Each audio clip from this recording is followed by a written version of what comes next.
Hey guys, let's continue reading the Bible. Genesis 35, this is after the happening that happened in the previous chapter. Rededication at Bethel. Then God said to Jacob, "Get up, go up to Bethel and stay there. Make an altar there to the God who appeared to you when you fled from your brother Esau." This is interesting. This is God saying to make an altar for the God that appeared to you, Jacob. So it has to be the Lord, right? The Messiah? The Son, right?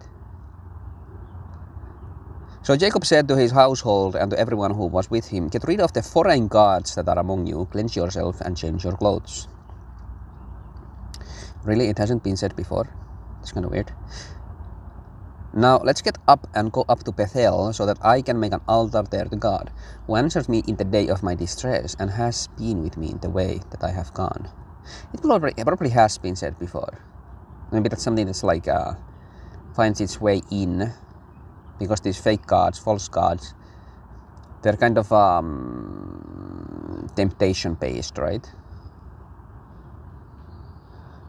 So they gave Jacob all the foreign gods in their hands and the rings in their ears, and Jacob hid them under the oak tree near Shem.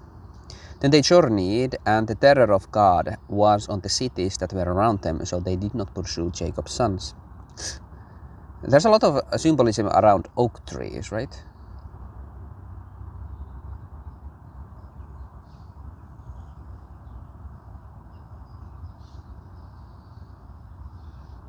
The idols are buried in the oak tree. I remember looking at Elon's name's meaning, and it is it's an oak tree, and it's about burying idols. That's not an accident.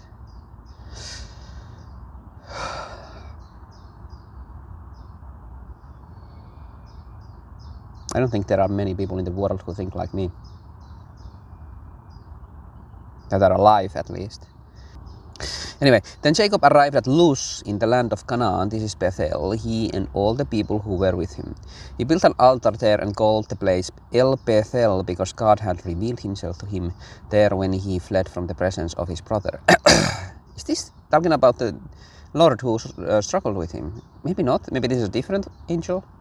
Different God? What? I don't remember. Then Rebecca's nurse Deborah died and was buried below Bethel under the oak, so it was named Oak of Weeping. God appeared to Jacob again after he returned from Padan Aram, and he blessed him. God said to him, "Your name was Jacob. No longer will your name be Jacob, for your name will be Israel." So he named him Israel. This happened already with the fighting angel, right? It's being reiterated here. God also said to him, "I am El Shaddai, be fruitful and multiply. A nation and an assembly of nations will come from you, from your loins will come forth kings." Yeah, so they are just reiterating. That's what the chapter was called, right? They're like reconfirming. Yeah. I think this is maybe for the man's sake. "The land that I gave to Abraham and to Isaac, I give it to you, and to your seed after you I will give the land." Then God went up from him at the place where he had spoken with him. Jacob set up a memorial stone in the place where he had spoken with him, a stone pillar, and he poured a drink offering on it and poured oil on it. Yeah, this is the same thing. Jacob named the place where God spoke with him Bethel.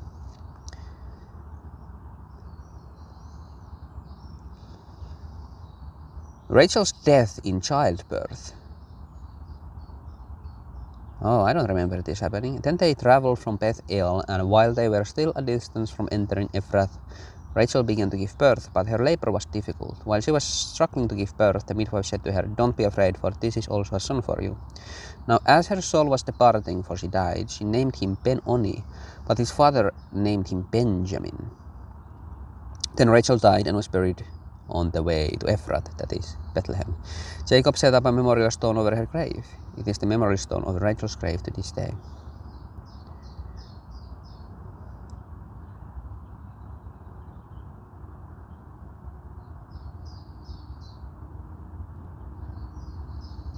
On the way to Bethlehem,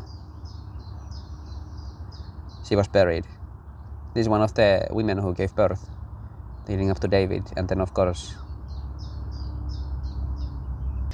Israel returns to Isaac. Then Israel journeyed on and set up his tent beyond the tower of Eder. While Israel was living in that land, Reuben went and slept with his father's concubine Bilhah. And Israel heard about it. Bilhah was one of the servants that came with the wives, right? Now Jacob had 12 sons. Leah's sons were Jacob's firstborn, Reuben, Simeon, Levi, Judah, Issachar, and Zebulun. So Leah's son Jacob. Was Bilhah the maidservant that came with Leah? Because that's creepy. That's like having your... It's creepy anyway, but still. That would have been like the maid of your mother or something. I don't know. Rachel's sons were Joseph and Benjamin.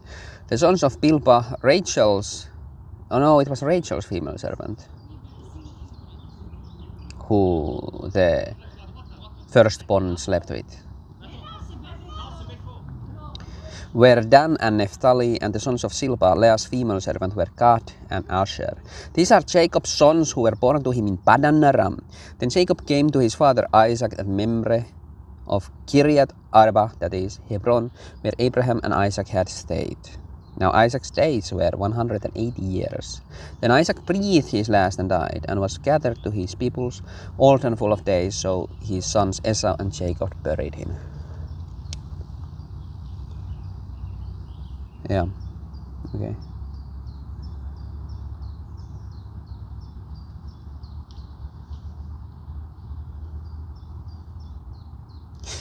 There's like these loose ends now.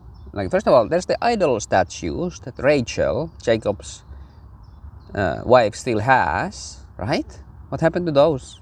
We don't talk about those anymore? Jacob did say here to get rid of all your idols. Did the wife also do that?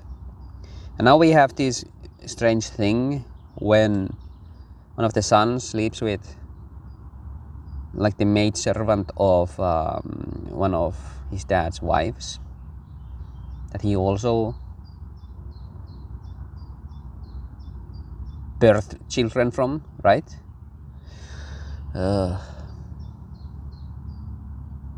Is Isaac's wife still alive? The one that sent Jacob away? I don't remember. I remember Jacob and Esau burying somebody. Was it the mom? Did she die already? I need to check that up. But anyway, that was this chapter, Genesis 35.